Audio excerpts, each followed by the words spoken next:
Ebola has made its way to the U.S. Should we panic? And federal funding could provide more states with free community college tuition, just like the Tennessee Promise Act. Those stories and more on Today at Chattanooga State.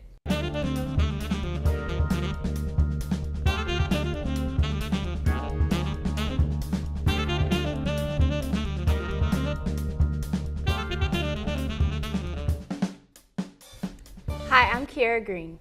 And I'm Christian Phillips. So doesn't it feel great outside today? It feels really good. New details are emerging about the first ever case of Ebola diagnosed on U.S. soil. The man who contracted the deadly disease traveled to Dallas from Liberia to visit family and friends, and then became terribly ill.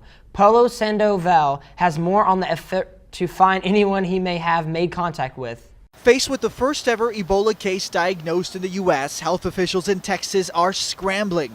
They're trying to reach anyone who came into close contact with Thomas Eric Duncan. He's the man who brought the virus into the U.S. That could take days. We retrace every step, every contact where he might have had direct physical contact with somebody, and for each one of those contacts, we will monitor them for 21 days. Worse now, Texas Governor Rick Perry says Duncan came into contact with 5 school-aged children in the Dallas area. The students aren't showing symptoms of the deadly virus, but are being monitored at home while the schools remain open.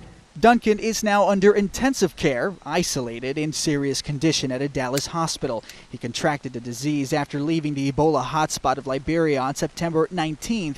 He reportedly stopped in Brussels, then arrived in Dallas the next day. He sought treatment at an ER on September 26th, but it wasn't until 2 days later that he was hospitalized and isolated. I have no doubt that we will control this importation or this case of Ebola so that it does not spread widely in this country. Reporting in Dallas tonight, I'm Paulo Sandoval.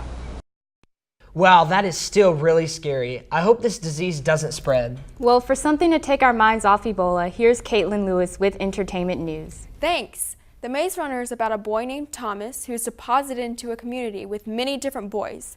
They've all lost their memory and don't know why they are there. They are located in a field called the Glade, and what surrounds the Glade is a huge maze that changes every night. A few of the boys in the community are called runners, and their job is to go out every day and try to find a way to escape. Thomas joins the runners and hopes to escape. Who put us here? We don't know. What's out there? The maze. Every morning when those doors open, the runners look for a way out.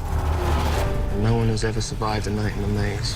I wasn't really looking forward to see this movie when it came out, but I went ahead and saw it, and I was pleasantly surprised that the film wasn't too bad. The acting was well done from Dylan O'Brien. I wasn't expecting much from him, but he did a good job in The Maze Runner. I thought this movie was good, mindless entertainment, kept me into it the whole time. But The Maze Runner is not an original concept, and there wasn't a big shock factor. It is easy to figure out what really is going on before they explain it to you in the end. It doesn't make me very excited for the next installment, but it is a good movie to see if you are bored on the weekend and have nothing else to do. Back to you guys. Thanks, Caitlin.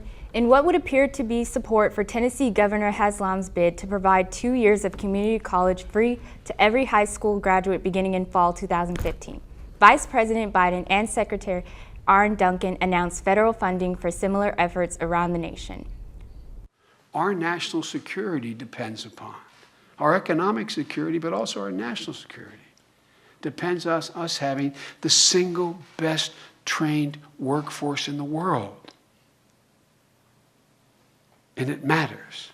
That's where you all come in. That's where my wife comes in. That's where those of you in the community colleges come in. This is not some kind of gift. This is an investment. This is an investment in school leaders, in businesses, in people who are trying to do things in a very, very different way.